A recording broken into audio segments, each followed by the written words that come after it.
Olá, sejam todos bem-vindos a mais um vídeo do canal Geopoliticano na Rede. Aqui quem fala é o professor Márcio, professor de Geografia, e no vídeo de hoje nós iremos falar sobre a Guerra nas Coreias. É bem verdade que todo mundo tem medo de uma guerra nuclear, não é mesmo?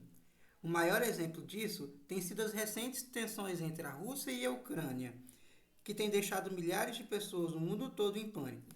Em 2018, houve fortíssimas tensões entre os Estados Unidos e a Coreia do Norte. O então presidente norte-americano Donald Trump e o líder da Coreia do Norte, Kim Jong-un, trocaram farpas que durante semanas gerou apreensão no mundo todo.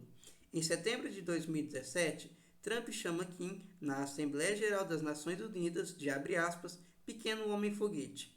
2 dias depois, o norte-coreano respondeu prometendo, castigar com fogo o senil americano mentalmente transtornado. Em novembro, Trump chama Kim de cachorro doente. No final do ano, Kim revelou ter o botão nuclear em seu gabinete e no dia 3 de janeiro de 2018, Trump respondeu no seu Twitter: "Alguém deste debilitado regime pode lhe informar que eu também tenho um botão nuclear que é maior e mais poderoso que o dele e funciona?" Sabemos que atualmente a Coreia é dividida em duas partes. A do norte é um estado comunista que vive uma espécie de ditadura monarquista, onde o comando do país é passado de pai para filho. Já a Coreia do Sul é um país capitalista, desenvolvido e democrático. Mas vocês sabiam que nem sempre as duas Coreias foram divididas? E vocês sabem como e por que elas se dividiram? A Guerra da Coreia foi um conflito que aconteceu entre 1950 e 1953 entre a Coreia do Norte e a Coreia do Sul. E iniciou-se quando as tropas norte-coreanas ultrapassaram a fronteira que separava as Coreias, dando início à invasão da Coreia do Sul. Essa guerra foi uma das primeiras manifestações da bipolarização que caracterizou o mundo no período da Guerra Fria. Ao longo de seus anos de duração, a Guerra da Coreia foi responsável pela morte de mais de 2,5 milhões de pessoas e contou com a participação de tropas norte- e sul-coreanas, tropas chinesas, tropas americanas e uma modesta participação de soldados soviéticos. O final da guerra trouxe poucas mudanças de fronteira e manteve a divisão e a rivalidade das Coreias acesa por bastante tempo. Cabe o destaque que, apesar da forte rivalidade, houve recentes gestos de aproximação realizados pelos dois governos. Quando os japoneses foram derrotados em agosto de 1945, a parte norte da Coreia encontrava-se ocupada pelas tropas soviéticas, que haviam iniciado a luta contra os japoneses na Manchúria. Foi nesse contexto que americanos e soviéticos realizaram a divisão da península entre si, cada qual ocupando-a militarmente e desenvolvendo um regime alinhado aos seus interesses. O marco dessa divisão ficou conhecido como Paralelo 38.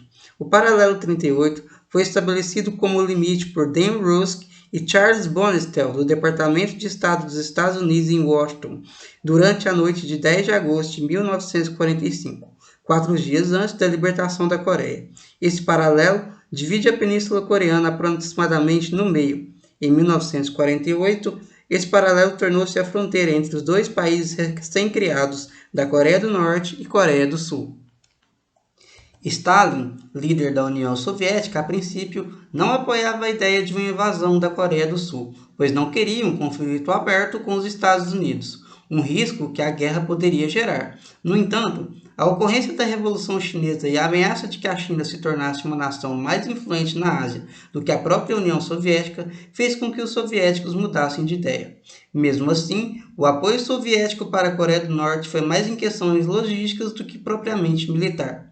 Os chineses, a partir da pressão soviética, forneceram milhares de soldados do seu exército que lutaram na Guerra Civil Chinesa e garantiram a vitória dos comunistas chineses em 1949.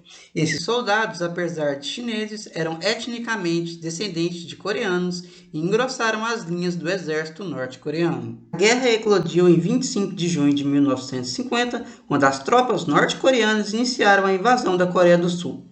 Rapidamente, seguiu-se uma reação internacional contra a ação dos norte-coreanos. A ONU, em 27 de junho de 1950, condenou a invasão e aprovou que uma coalizão estrangeira fosse organizada para interferir no conflito em defesa da Coreia do Sul. Essa decisão partiu da Resolução 83 do Conselho de Segurança. A partir da invasão da Coreia do Sul, a guerra pode ser dividida em 3 fases distintas. A primeira fase aconteceu entre junho e setembro de 1950. As forças norte-coreanas beneficiaram-se de seu maior poderio militar e quase conquistaram toda a península, isolando as tropas sul-coreanas ao perímetro de Pusan. A segunda fase foi caracterizada pelo predomínio das forças sul-coreanas com a entrada em massa do exército americano no conflito. Essa fase estendeu-se de setembro a outubro de 1950 e iniciou-se com a importante ação dos americanos na defesa do perímetro de Pusan. As tropas americanas também foram importantes para a reconquista dos territórios dos sul-coreanos, sobretudo a partir do desembarque das tropas em Incheon. O avanço das tropas americanas e sul-coreanas sobre o território norte-coreano gerou uma resposta da China, que temia que as tropas americanas invadissem seu território. A entrada da China na Guerra da Coreia deu início à terceira fase do conflito.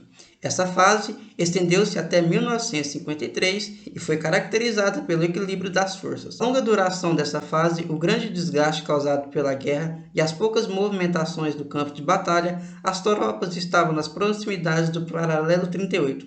Resultaram na negociação de uma trégua em Panmunjom, que foi assinada oficialmente em 27 de julho de 1953. A trégua, apesar de ter sido negociada como algo temporário, colocou fim ao conflito. Algumas mudanças de fronteira aconteceram e foi estabelecida uma zona desmilitarizada na fronteira entre os dois países. A relação entre as Coreias permanece tensa até hoje. No entanto, observadores internacionais enxergam com otimismo as possibilidades de reaproximação das Coreias no futuro. Pessoal, esse foi mais um vídeo do canal Geopoliticano na Rede sobre o tema Guerra das Coreias. Caso você tenha alguma dúvida, você pode perguntar, pode deixar aí a sua opinião, seu comentário e também a sua dúvida. Não se esqueça de se inscrever no nosso canal, de compartilhar o vídeo, de deixar o seu joinha e de compartilhar também esse vídeo para os seus amigos. Um forte abraço, fique com Deus e até o próximo vídeo, se Deus quiser.